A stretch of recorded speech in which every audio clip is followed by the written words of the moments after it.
I tried to leave this world 10 times. When life kind of narrows down to the end of the funnel, you finally be able to see things that have always been around you, but you never really looked at and appreciated.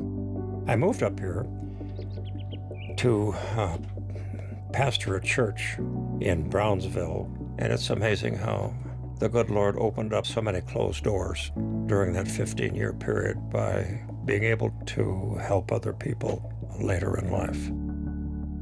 We met in 2004. He was the hospice chaplain, and I got the job as the volunteer coordinator. He flirted with me for 2 years, and I didn't have a clue. Everybody else knew everybody but me. Because we married later in life, we're blessed. We each have the same goal, to make that other person happy.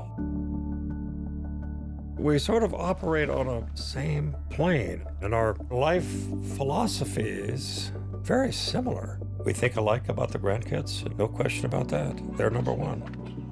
We both had very great experiences with grandparents, so we decided, why can't we create those same kinds of memories for these grandchildren?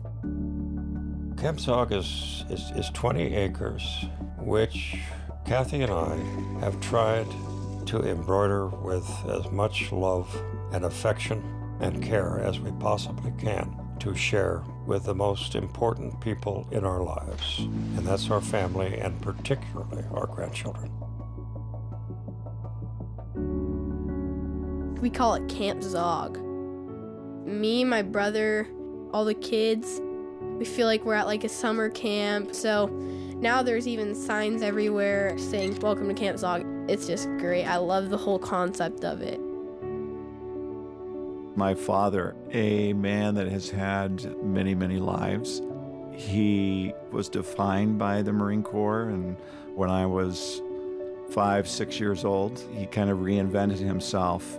He ran a ranch in Enloe, California. Living on the ranch was incredible. He's really kind of taken the ranch in Ojai and has moved the highlight elements of that to Camp Zog. All of that is very much what I had growing up. He was a fantastic father, and a lot of what I know today is, from him. I got a call late afternoon from Kathy saying that your dad, has had a heart attack and he's been life-flighted to Enloe. She had told me that they didn't know if he was going to make it. You go into this shock of my life with my father kind of passing before me. I just jumped on a plane, and that was an extremely emotional ride. The first time I saw Glenn in the examining room, he was propped up. He mouthed to me, "I'm sorry, babe." I lost it, of course.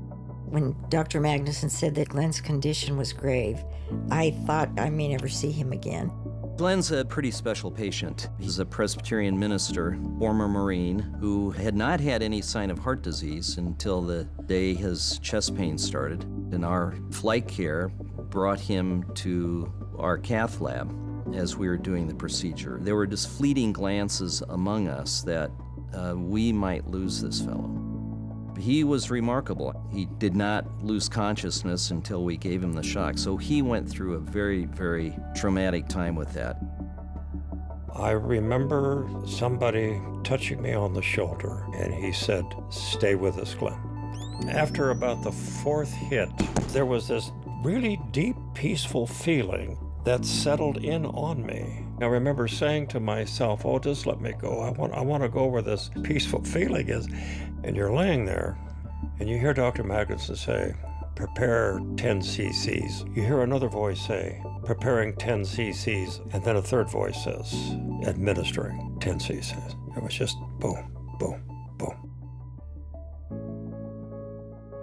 They were so interconnected. They were all professionals, so they all knew exactly what their job was, and they knew who was in charge.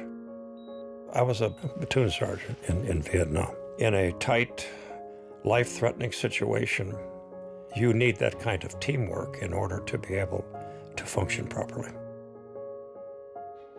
I never had any doubts in terms of I was where I should be. Without Enloe, I would probably be living by myself someplace.